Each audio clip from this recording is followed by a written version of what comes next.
On the 2019 year that's coming up, certainly after the first of the year, we want to do the infrastructure package and get that done. And with that, we want that border wall funded. We actually want to hit the corporate mandate for Obamacare, give people their own health care back, let them make the choice, get the federal government out of the exam room, and continue rebuilding our military, working on issues that affect us daily, from just getting up, going to work, and going to bed at night. I would like to work on health care. That's a major thing that I think everyone deserves. I would like to reduce the spending, the wasteful spending that we have.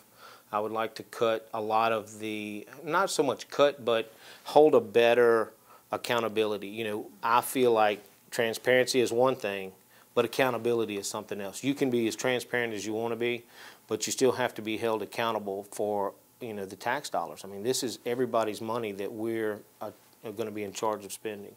So I think accountability is a main factor.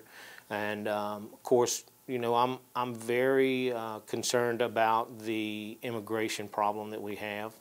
I don't think that the problem can be solved overnight, obviously.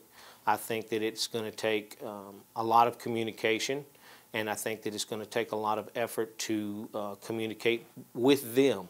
You know, to be fair, they're coming, their desires to make themselves better, nobody can fault them for, right? So you have to work ahead of the game and educate and explain, because they don't know. So they don't know what the process is. So when they come, let's have a streamlined process that if we're going to take people in, let's do it the right way, not the wrong way, and not illegally. And I think that that's probably one of the biggest things that I would like to do. And then obviously I would like to work with the farming and agricultural, you know, I'm just old country boy, that's how I grew up. So the ports up and down the river, I think that there's better ways to create the export and import stuff that we need. I would love to work with the Farmers and Agricultural Department on that. Matter of fact, I have reached out to the State Ag Department, and it's a challenge in itself because of the ports being so sparsely located up and down the river, and then the ability to have the, I would call it transportation. It's really barges, but the transportation up and down the river seems to be a bottleneck there as well. And then, of course, the biggest thing that I want to work on is the economy. I have reached out to several manufactured composite manufacturing home facilities. I've also reached out to some friends of mine throughout the state that want to take coal, which is another reason for the port. They would like to import some coal, and then have the facility where they actually microwave it and they turn it into graphite, which would be utilized for the new cars, the electric cars, the batteries. That's the way they do that. So I've been working with them, trying to get them to come here in this district so that it would help the economy here. So, you know, the number one thing we got to do is start taking better care of each other in this country and in this state. We are the poorest district in the state here in District 5, in one of the poorest states in the entire nation. So there's been a lot of shaming of the poor working people of Louisiana, and we need to stop that. All of this talk about food stamp work requirements and this, that, and the other. If you lose your job, we're going to take your food away and that kind of stuff. We need to cut that out and do exactly the opposite. There's no person who has made too many bad decisions that they don't deserve to eat in the richest country in the world. So we got to start taking more basic, better care of each other. The other thing is clearly health care. We got people over 65 going bankrupt at 3 times the rate they did in the 1990s, and that is just unacceptable here in the richest country in the world. So we need to transition over to a universal healthcare system like all the other industrialized nations in the world.